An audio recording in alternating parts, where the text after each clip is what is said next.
Bienvenidos a Pieza Única, yo soy Cristina Belfu y hoy me encuentro en el nido de Quetzalcóatl, acompañada de un artista maravilloso que gracias a su obra ha logrado atraer a propios y extraños a Naucalpan, México. Bienvenido, arquitecto Javier Senosiaín. Muchas gracias por Cristina, recibirnos aquí. Al contrario, con mucho gusto. Qué gusto conocerlo. Igualmente. Cuéntame un poquito de cómo se inició en la arquitectura. ¿Cuál fue el día en que dijo, yo voy a ser arquitecto? Fíjate que no fue algo que dijeras desde chico, en fin, sino que en la prepa, cuando terminé, no sabía qué estudiar. O sea, estaba muy consciente de que quería seguir estudiando, ¿no? Me entró la duda entre ingeniería y arquitectura, me hicieron un test, ahí salía que si me gustaban los museos, comenté que sí, total, salió que tenía vocación de ser arquitecto. Y me metí a arquitectura y tuve la suerte de tener en primero y segundo semestre al maestro Matías Geritz. Y él pues, nos motivaba mucho. Los 2 primeros semestres nos ponían música y uno tenía que representar ritmo, armonía, etcétera, ¿no? Y ya los siguientes semestres entrabas al volumen. Pero yo creo que me marcó mucho Matías Geritz, nos motivaba mucho a todos mis compañeros. Uy, sin duda, el maestro sí. Matías Geritz, ni más ni menos. Sí. Y luego, ¿cómo fue tomando rumbo hacia la arquitectura orgánica? Pues mira, los primeros semestres, los 4 o 5, había mucha libertad, recuerdo los proyectos muy libres. Sin embargo, después, pues ya mis proyectos fueron más constructivos, eran muy estrictos los maestros, quizás no te daban tanta libertad. Y al final de la carrera, bueno, ya en la tesis, en aquel entonces, para hacer la tesis, uno tenía que ir a un pueblo y hacer una investigación y de acuerdo a eso proponer un tema. Yo propuse un centro cultural y deportivo y empecé a proyectar espacios ortogonales, cuadrados, formas también ortogonales. Y llegó un momento en que me di cuenta que el deporte es muy fluido. Y cambié el concepto por espacios curvos y por formas curvas. Y a partir de ahí me entró una inquietud por la búsqueda de espacios curvos, que yo pienso que son más humanos. Los espacios curvos. Sí. ¿Por qué? Porque te abrigan, te protegen, te sientes más a gusto, te da una sensación de serenidad, de tranquilidad, ¿no? Es como el vientre materno, ahorita que hago así, pues es como te abrigan, te acoge, como que te dan un abrigo, ¿no? Un abrigo. Bueno, te sientes abrigado al darte un abrazo, ¿no? Sí. Imagínate que te reciben por el lado convexo, por atrás, pues como que te rechaza, ¿no? Y estas curvas como que te atraen, ¿no? Claro, más próximo a la vida, ¿no? Sí, sí, exacto. Y a los afectos también. Sí, son espacios más afectivos. Qué bonito. ¿Y cuáles han sido sus proyectos pues más interesantes? Me imagino que fue una investigación, un proceso poco a poco para ir encontrando su lenguaje. Sí, yo creo que el primer proyecto de la casa orgánica es el que más me gusta, porque pues, me llevó varios años de investigación, casi un año proyectándola y 4 años en la construcción. Wow. Sí, fue una investigación a través de libros, de viajes, y bueno, llegué a esa conclusión que los espacios curvos son muy agradables. ¿Qué viajes, muy maestro? Bueno, hice un viaje por Europa, que creo que fue muy importante. De hecho, ya había empezado a hacer la casa orgánica, ya estaba casi en obra negra, y cuando me fui, un amigo llegó y me enseñó una revista de una obra de un arquitecto Antilovac. Y cuando fui a Europa, pues iba a viajar, a conocer. Sin embargo, en el Museo del Pompidou, en los primeros días, me encontré un libro que se llamaba Bois de Béton, que quiere decir la construcción, los velos de concreto. Y ahí había unas obras de ferrocemento y cambié un poco la dirección del viaje para conocer esas obras que me interesaban mucho, ¿no? Y bueno, cuando regresé a México hice un cambio en la casa orgánica porque eran 2 ventanas y decidí cortar la parte del medio y hacer solamente una ventana más amplia, ¿no? Quedó bien una casa allá en Europa, ¿no? O sea que los viajes, los libros... Yo creo que ayudan mucho. Ayudan. Yo creo que el leer y el viajar para los estudiantes que están terminando es muy, muy bueno, ¿no? Yo veo a mis alumnos que se van de intercambio y cuando regresan pues, el mundo se les abrió, llegan con otra mentalidad. Wow. ¿Hubo alguna resistencia? O sea, que le dijeran, no, son figuras imposibles, o sea, no hay manera de hacer esto. Lo que pasa es que como era la casa para uno, pues sí, uno era el cliente y yo tenía que resolver lo que me interesaba y me gustaba. Entonces, en ese aspecto pues, tuve mucha suerte y no hubo resistencia, ¿no? Ya con un proyecto hecho ya se podía hacer lo demás. Sí, exacto. ¿No? Ya era mucho más fácil, ¿no? Ok. ¿Y este espacio que es el nido de Quetzalcóatl, cómo surgió? Yo vivía aquí cerca, en Vista del Valle, y me propusieron conocer este terreno. Es un terreno que es un fraccionamiento donde lotifican lotes, y los lotes más difíciles, sobre todo que están más accidentados, los dejan para el final en el proyecto y los hacen para que sean conjuntos habitacionales, en este caso para 10 departamentos o 10 casas. Okay. Y bueno, cuando lo vi, pues dije, está de locos, aquí nadie va a construir, ¿no? Pues no me convenció mucho. Sin embargo, después nos ofrecieron unos terrenos que estaban atrás y pensé, bueno, quizás se puede comprar esos 3 terrenos para tener la vista, porque aquí nadie va a construir, ¿no? Y me empezaron a insistir mucho los fraccionadores, se ve que llevaban años y no lo vendían. Y bueno, yo les decía que no, le bajaban al precio, ya cuando vieron que, bueno, cuando ya me empecé a interesar resultó que había cuevas y pues les dije no. Y ellos se comprometieron que si se compraba, después de dar el anticipo, ellos bajaban las cuevas y así fue, ¿no? Se tardaron como un año en bajar las cuevas. Ok. O sea, hubo todo un proceso de tratamiento del terreno. Sí, porque las bajaban y con esa tierra luego compactaban cada 20 centímetros. Pero ya cuando nos dimos cuenta, por ejemplo, aquí había cuevas, les dijimos, no, pues ya no sigan compactando, porque nos gustó que esta podía ser una zona plana. Claro. Puesto que creo que es la única plana esto y donde está el estacionamiento. Sí. Entonces, cuando se empezó el proyecto, hicimos varios anteproyectos, pero era muy difícil porque no sabíamos dónde ubicar la construcción. Donde no estaba muy accidentado, con mucha pendiente, había muchos árboles. Y donde no había árboles, pues resultó que había cuevas. Entonces fue muy complicado, ¿no? Y hicimos una maqueta con todas las curvas de nivel y colocamos un flotador con los que juegan los niños, de estos que miden como 1,20 por 10 centímetros, los que juegan en la playa o en el agua. ¿Sí? Y lo colocamos en la maqueta y lo íbamos moviendo de acuerdo a las vistas y a la orientación. Ya sabíamos que ahí en ese tubo podían ir más o menos 10 viviendas, ¿no? Porque hicimos antes un corte en el que se ponía una vivienda y en otro corte donde se ponían 2 y en otro 3. Nos convenció más la que tenía dos viviendas. Y pues de ahí nace, pues no tanto el nido de Quetzalcóatl, porque no nos dimos cuenta que parecía una serpiente, sino era como un tubo. Ok. Y un día pensé, bueno, ¿qué tal si se le coloca la cabeza de una serpiente en la boca de la cueva? Fuimos a la maqueta, con plastilina hicimos la cabeza de la serpiente y nos dimos cuenta que parecía una serpiente virtual, o sea que de la cabeza entraba por la cueva, luego se daba la vuelta, salía, brincaba como 20 metros, un claro de 20 metros, bajaba, se asentaba, volvía a subir y se volvía a meter el tubo, ¿no? Pero ya cuando lo vimos en la maqueta con la cabeza, nos dimos cuenta que parecía una serpiente virtual y dijimos, bueno, pues vamos a ponerle la cola a la serpiente.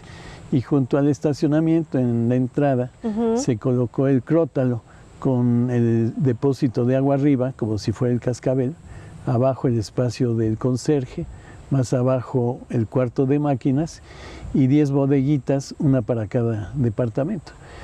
Entonces, una vez me pidieron para un reportaje de una revista hacer un artículo, mi esposa Paloma me ayudó y le puso de título El nido de Quetzalcóatl, porque cuando entra uno por la cueva al fondo, había otras cuevas que las bajaron y quedó como un cráter, y eso viene a ser como el nido, porque todo lo que son como barandales para no caerte a la cañada, se pusieron unos muros como este, de 90 centímetros de altura más o menos, como protección, y después nos dimos cuenta que se podía rematar en un extremo del muro con la cabeza de una serpiente y en el otro con la cola de una serpiente. En este caso, esa es la cabeza de cobre. Es esta. Va serpenteando por allá. Ok.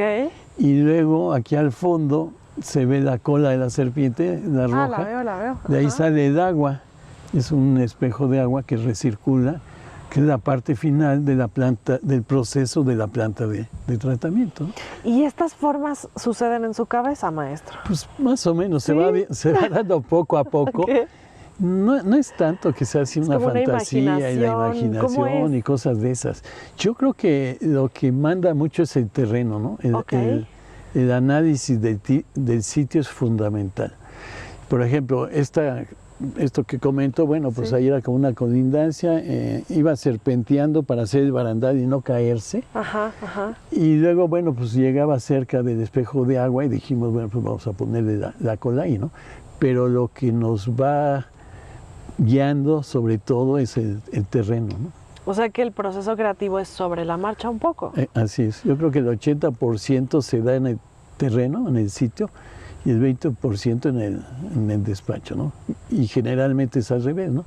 Un proyecto se lleva el 80% diseñado en el despacho y el 20% pues la supervisión arquitectónica, etcétera, en el lugar. Pero es muy interesante además recuperar el simbolismo de la serpiente para la cultura mexicana. ¿Qué significa para usted, maestro? Bueno, yo creo que es muy importante. Y en la cultura en general, ¿verdad? Sí. No se da originalmente, como le he venido comentando, porque pues ya que teníamos la serpiente, pues hay que pintarla. Claro. Y dijimos, bueno, pues si esto es Quetzalcóatl, como todos sabemos, Quetzalcóatl viene de la palabra del quetzal. El quetzal tiene las plumas iridiscentes y de ahí vino la idea de pintar con pinturas iridiscentes el cuerpo de la serpiente, ¿no? Y bueno, pues sí, Quetzalcóatl es muy importante como símbolo y en la arquitectura prehispánica. Y creo que de alguna manera pues sí hay influencia en nuestras raíces, ¿no? Algo que caracteriza la plástica mexicana es la volumetría pesada y el color, ¿no? Y la volumetría pesada pues viene desde las montañas de la Sierra Madre Oriental, la Sierra Madre Occidental, que de alguna manera los indígenas las observaban y plasmaron esa volumetría pesada en sus pirámides y en su escultura, ¿no? Vienen los españoles y hacen haciendas y conventos también de piedra, y no sé si de chiripa, pero también tienen una volumetría pesada. Y la arquitectura contemporánea en Ciudad Universitaria, pues vemos cómo los arquitectos, la mayoría de sus obras tienen mucho color y tienen también volumetría pesada, como es la biblioteca, los frontones, el mismo estadio. Y sí, lamentablemente las nuevas generaciones no estamos tomando en cuenta nuestras raíces, ¿no? Tamayo comentaba que la pintura es universal, pero debe de llevar un acento muy marcado del lugar, ¿no? Parafraseando a Tamayo, la arquitectura es universal, pero debe de llevar un acento muy marcado del lugar, ¿no? Entonces sí creo que se tomaron en cuenta de alguna manera nuestras raíces, y también creo que es muy importante la naturaleza, ¿no? O sea, aquí hay mucha inspiración en la naturaleza. Se integra totalmente la naturaleza al, sí, esa es al proyecto, la ¿no? intención, ¿no? Que surja, que se integre, ¿no? Pero nuevamente es este proceso de el entorno, el lugar, el terreno, para crear un espacio armónico. Sí, sí, yo creo que es fundamental. Yo me atrevo a decir que más del 80% de los conceptos arquitectónicos nacen del análisis del sitio, ¿no? O sea, de la topografía, de la orientación, donde está el sol, donde se mete, de las vistas, todo eso, lo que Juan O'Gorman le llamaba tomar en cuenta las condicionantes geográficas y las condicionantes culturales, ¿no? Entonces esas dos condicionantes creo que son muy importantes. ¿Considera usted que es el heredero de la arquitectura orgánica, como el siguiente Juan O'Gorman o algo así? No, chistoso, porque yo no conocí la casa cueva de Juan O'Gorman. Salí de la universidad en el 1972, él murió en el 78, yo pude haber tenido 6 años para conocerlo o conocer el proyecto, ¿no? Lógico, conocía uno la biblioteca, pero hasta ahí, ¿no? Sí. Y con Carlos Lazo me pasó lo mismo, ¿no? Él hizo unas cuevas civilizadas, una casa interesante en Sierra Leona, en Las Lomas, y pues lo conocí ya después de que estaba haciendo la casa orgánica, ¿no? Sin embargo, a posteriori, pues de alguna manera hay mucha influencia. Coincidencias. Mucha influencia, ¿no? Sí. Y recientemente ha estudiado la obra de O'Gorman, de Carlos Lazo. Sí, de los dos. De hecho, una exposición en el Museo Noguchi en Nueva York, que se llamó Alabanza a las Cuevas. Y hubo obra de Carlos Lazo, de Juan O'Gorman, de Matías Geritz y del despacho de nosotros, ¿no? También. Y suya, claro. Sí, qué interesante. Sí. Pues una curiosidad. Bueno, yo creo que de pronto hay ciertos momentos en que el conocimiento pues tiene sus conexiones, aunque no sean directas, ¿no? Así es, sí, como que hay cosas en común, diferentes épocas, que de alguna manera, bueno, pues a mí me encanta conocer todas esas obras, ¿no? Va a haber en unos días en el Colegio Nacional una plática que le llaman arquitectura fantástica, ¿no? Sí. Y este tipo de arquitectura fantástica a mí siempre me ha gustado, y sí hay mucha inspiración en esas obras como en Bomarzo, en las Torres de Watts, en Los Ángeles, en Gilítida o Chilítida, de Edward James. Todas esas obras pues tienen un común denominador que generalmente no están hechas por arquitectos, y está hecha mucho con materiales de desecho y durante mucho tiempo, ¿no? Son obras que pueden durar 15, 20 años o más, ¿no? Claro. Como las Torres de Watts, que se pasó decenas de años construyéndolo con una sola persona, ¿no? Pues sí, un arquitecto tal vez pueda dar el siguiente paso. Y por ejemplo Gaudí, ¿no? Puede ser. Gaudí también, ¿no? ¿Cuántos años? O Fuster de Cuba, también un poco. También, sí. Este tipo de imágenes. Maestro, ¿se esperaba que vinieran estas grandes estrellas del pop a fotografiarse a sus espacios, que haya listas de espera para hospedarse aquí, para entrar al parque, y tanta viralidad en las redes sociales? ¿Se esperaba este fenómeno? No, nunca, porque cuando se hizo este desarrollo del nido de Quetzalcóatl, ya casi al final los ejidatarios hicieron parcelas y se vio la posibilidad de comprar la parcela de abajo para que no nos taparan la vista. Este es un desarrollo que se ha hecho con otras 3 personas y después hubo la posibilidad de comprar el de junto con esa intención, ¿no? Pero nunca nace como un parque, ¿no?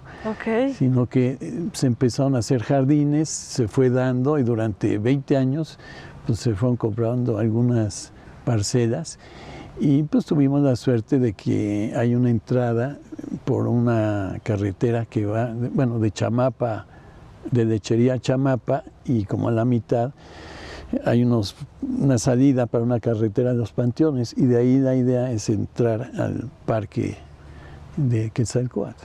Entonces, yo no me esperaba, uno lo va haciendo esto poco a poco, y pues sí, va viendo gente interesada, Y con el tiempo, pues sí, ha habido varias, sobre todo cantantes, artistas que les interesa venir a conocer este conjunto. Y viene gente de todo el mundo. O sea, de pronto vienes aquí y la gente habla otro idioma, ¿no? De donde más viene es chistoso, es de Nueva York y de California, de Los Ángeles. ¿Ah, sí? Vienen muchos. Yo creo que se pasan la voz o algo.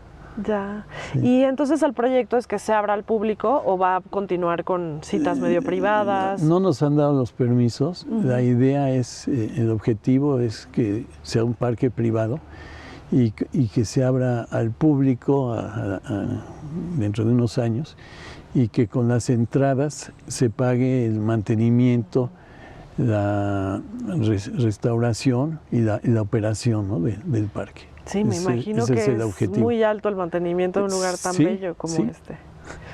Me imagino. Así es. Maestro, ¿qué otras obras considera que son pues un logro, ¿no? Algo que lo haya dejado muy satisfecho como artista, como arquitecto? Porque sé que hay muchas. Podría mencionar algunas desde Acapulco, ¿no? Hay muchas obras que son interesantes. Pues es que ya son muchos años. Sí, son varias. El otro día estábamos viendo que tenemos 68 maquetas, ¿no? Creo que ha sido bueno el tratar de no deshacernos, sino de conservar un archivo, claro, las maquetas. Y bueno, por ejemplo, hay una casa que nada más se hizo una, que es de interés social, que mide, de ancho son 3 metros y de largo son 10 metros, o sea, son 30 metros cuadrados. Okay. Se tiene, literalmente es un cacahuatito, o sea, son como 2 esferitas y luego se hace baja. Okay. En una de las esferitas es la sala comedor, en medio queda la cocina con el comedor y del otro lado es la recámara con un baño, ¿no? Okay. Si es como para recién casados o solteros. Una familia pequeña. Sí, una pequeña familia. Si la familia crece, se puede poner otro cacahuate, pero en vez de 10 metros de largo son 8,50 y se tiene en ese cacahuate una recámara en un extremo, otra recámara en el otro extremo y un baño en medio. Entonces se coloca junto y ya se tiene una vivienda de 55 metros cuadrados. ¡Uy, qué lindo! Sí. Sí, es increíble. Oiga, pero a ver, cuéntame, por ejemplo, ha diseñado una tumba. Sí. Platíqueme de esa tumba que además es legendaria. Me acuerdo que cuando hablamos la primera vez me contaba de cómo se abrió y un silbido surgió de la tierra. Cuénteme, por favor, todo eso. Qué bien te acuerdas. Sí.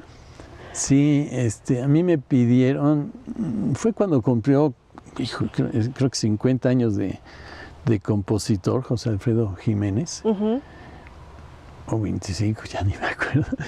Un aniversario importante. Sí, un aniversario, creo que fue cuando cumplió 25 años de haber fallecido, y que la remodelara, ¿no? La fui a ver, pues la verdad había cambiado el proceso y habían hecho una capilla como de 8 metros por 8, y era un lote de 20 metros de largo que lo regaló en un municipio allá en Dolores Hidalgo, Guanajuato.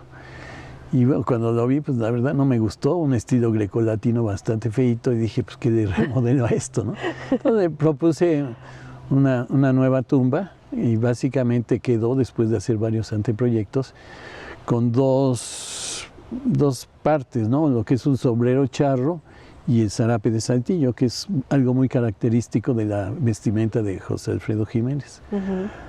Y bueno, el zarape mide como 20 metros de largo, va serpenteando, iba a decir zarampeando. Pero, y vienen los nombres de las canciones más representativas, puesto que no cabían todas en las franjas del zarape. En la parte de atrás del sombrero, en la copa, tiene lo que le llaman las 4 pedradas, y esas 4 pedradas producen una cruz que se puso un vitral azul, que en determinada época se proyecta sobre el epitafio que dice la vida no vale nada, que está sobre la tumba en sí, ¿no? Y bueno, está hecho con pedacería de azulejo de Dolores Hidalgo, Guanajuato, que Miguel Hidalgo y Costilla enseñó a los campesinos a trabajar esta artesanía. y se contrastó con el piso que es de pedacería de mármol, de lo que sobra cuando construyen las tumbas. Se había dejado, bueno, de hecho se dejó, todavía están unas bocinas, porque Dolores Hidalgo, Guanajuato, es parte de la ruta de la independencia. Entonces vienen turistas que van de Guanajuato a Dolores y luego a San Miguel Allende. Entonces la idea era que cuando llegaran los guías con los turistas, por medio de un sensor, cuando se acercaran, y poner lo que equivale ahora a un iPod ahí escondida, José Alfredo empezara a cantar "No vale nada la vida no vale nada". Ajá. Comienza siempre llorando y así llorando se acaba, ¿no?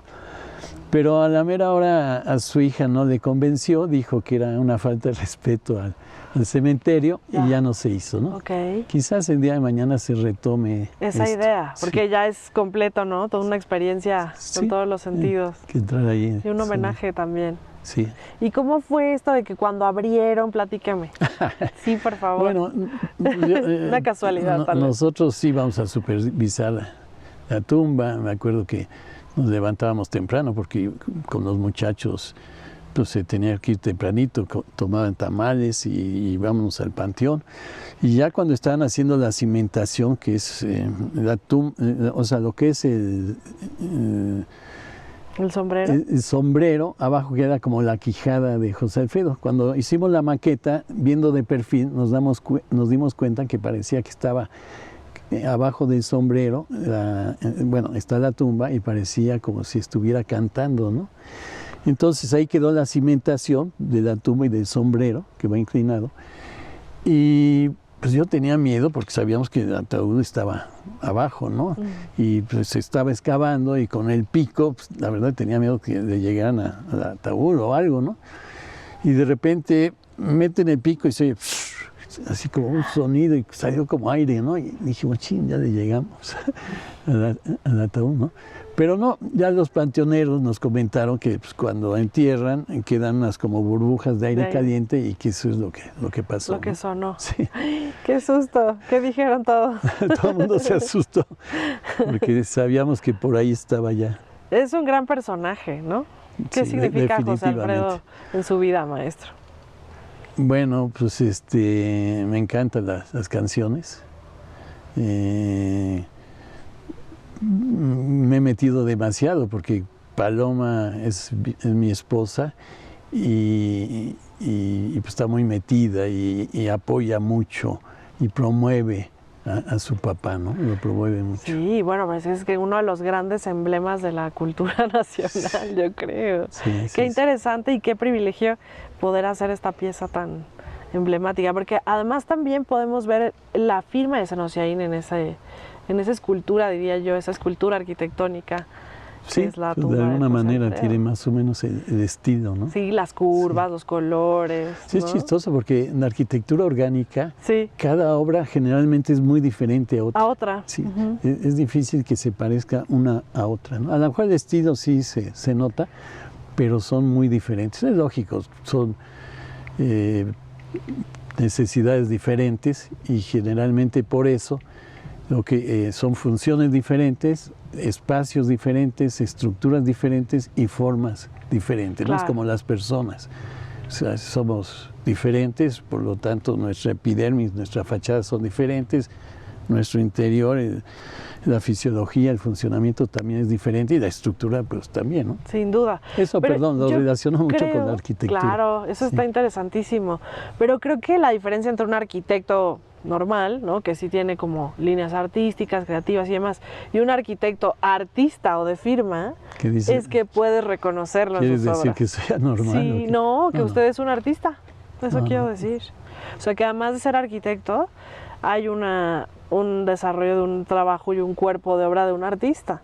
O sea, sí lo podemos reconocer en sus obras, aunque una sea muy distinta de la otra, ¿no? Sí, la diferencia entre artífice, artesano y artista es que el artífice trabaja con las manos. Exacto. El artesano trabaja con las manos y con la cabeza Y el artista trabaja con las manos, con la cabeza y con el corazón. Eso me lo dijo un arquitecto hace años. Y bueno, un artífice pues puede ser un artista, ¿no? O un artesano también, ¿no? Sí, claro. ¿Y un arquitecto también? Pues también. Muy bien, maestro. ¿Qué cree que ha sido lo más importante en su vida? Como persona, como arquitecto, como creador. Pues mira, yo creo que una de las cosas más importantes es poder tener la suerte y la satisfacción de hacer las obras que hemos realizado en el despacho, ¿no? Tener un buen equipo de trabajadores que desde que salí de la escuela, el maestro de obras de un tío mío que ya estaba casi retirado, fue mi maestro de obras y tenía una familia, los Hernández, que son 6 hermanos, que ellos pues son como artesanos, trabajaron desde el primer edificio que hicimos hasta hace poco. Lamentablemente pues ya la mayoría ya se murió y ya los otros 2 se acaban de jubilar, los únicos que estaban, ¿no? Pero fue toda una vida con toda usted. una vida con ellos, que nos ayudaron mucho. Y pues ya les decía, pues mueve de aquí, gira de aquí, y ellos ya sabían a lo que nos referíamos, ¿no? Uy, qué bonito. Sí. ¿Cómo elige a su equipo de trabajo, maestro? Pues mira, mucho ha sido por las circunstancias, ¿no? Desde el principio el arquitecto Luis Raúl Enríquez, para hacer un proyecto muy grande, estuvo trabajando con nosotros. Él no había visto la arquitectura orgánica y con él se estaba terminando la casa orgánica. Entonces ya tuvo la posibilidad de ver mucho más sobre este tipo de construcciones curvas, que generalmente las hacemos de ferrocemento.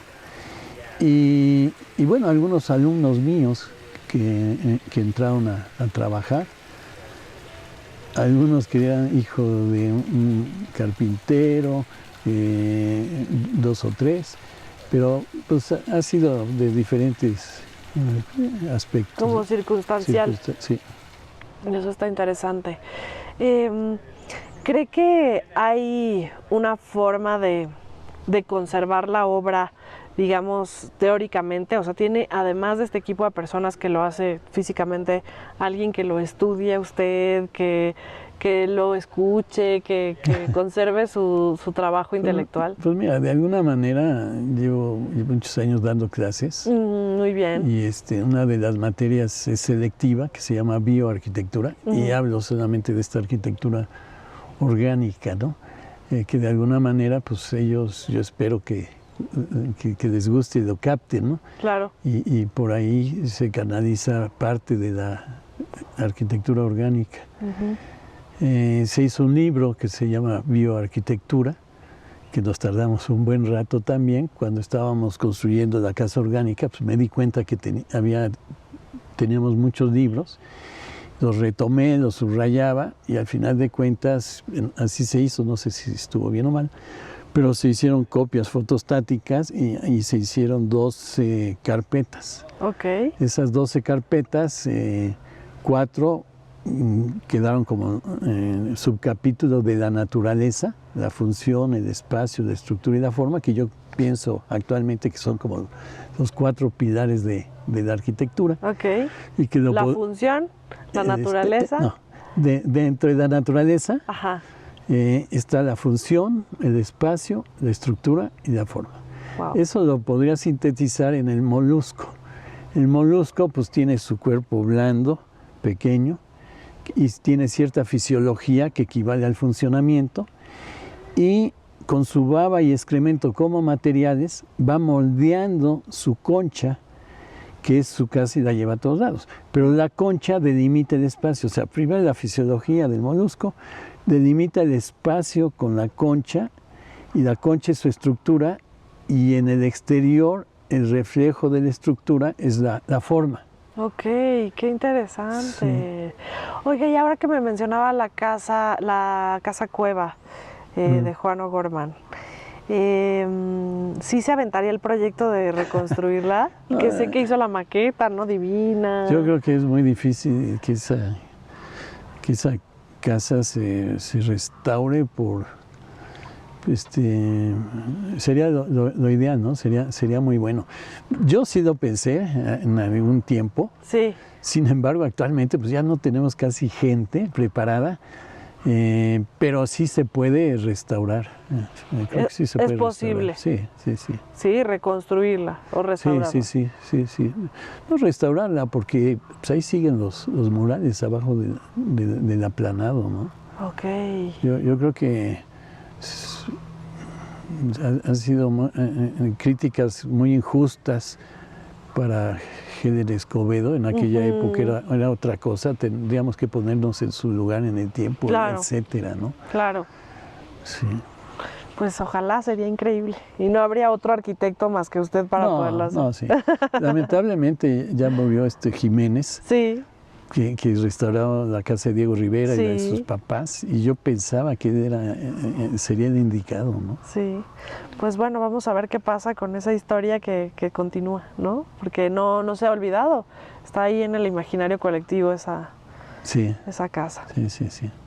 Maestro, pues qué gozo estar aquí en este espacio que además genera una tranquilidad espectacular, una paz, no viene uno ahí del tránsito así, de pronto llegar aquí, pues es un gozo. Es que está dentro de la cañada, ¿no? Y la civilización está un poco más arriba, sí. Sí, eso es bellísimo. Y bueno, hablar con usted y conocerlo, con esa sencillez que tiene, esa forma tan sutil de decir las cosas, pues es un privilegio, le agradezco mucho por esto. Me gustaría que me contara un poco qué sigue para Javier Senosiaín, hacia dónde va su carrera, en qué le entusiasma en este momento de su vida. Mira, la intención es seguir con el parque, todavía hay cosas que faltan. Tenemos 1 o 2 proyectos, pero yo ya estoy un poco más retirado, voy al despacho 3, 4 horas y bueno, seguir con la arquitectura porque pues, me apasiona y a la vez pues con más tranquilidad, ¿no? Muy bien. Sí. ¿Y qué más hace en su día, maestro? ¿Va 3, 4 horas al despacho y luego? Bueno, mira, trato de hacer ejercicio, ya sea de nadar poco, un día a la semana, de caminar. Los domingos juego fútbol en un equipo de veteranos de mayores de 65 años. ¡Ah, qué buena cosa! Y bueno, estar con la familia, ¿no? Sobre todo. Claro. Pues muchísimas gracias. No sé si nos quiera compartir algo más para despedirnos. Pues no, es solamente agradecerte que estés aquí con nosotros. No. Ha sido un viaje increíble conocerlo mejor. Yo creo que también esta idea de hacerse sus rutas para conocer la obra de Javier Senosiaín como espectadores, como turistas, como especialistas, va a ser una muy buena idea. Así empezó el maestro con esta inspiración. Y bueno, pues muchas gracias a ustedes que nos acompañaron en esta nueva edición de Pieza Única. Compartan el conocimiento y si les gustó, pues no dejen de dejarnos un comentario, aunque sea chiquito, mándeselo a quien ustedes crean que le hace sentido, porque seguramente hay alguien ahí que necesita escuchar las palabras del maestro para continuar con su propia vocación de vida, porque lo que ven hoy es un proyecto de vida. Gracias, yo soy Cristina Belfu y hasta la próxima.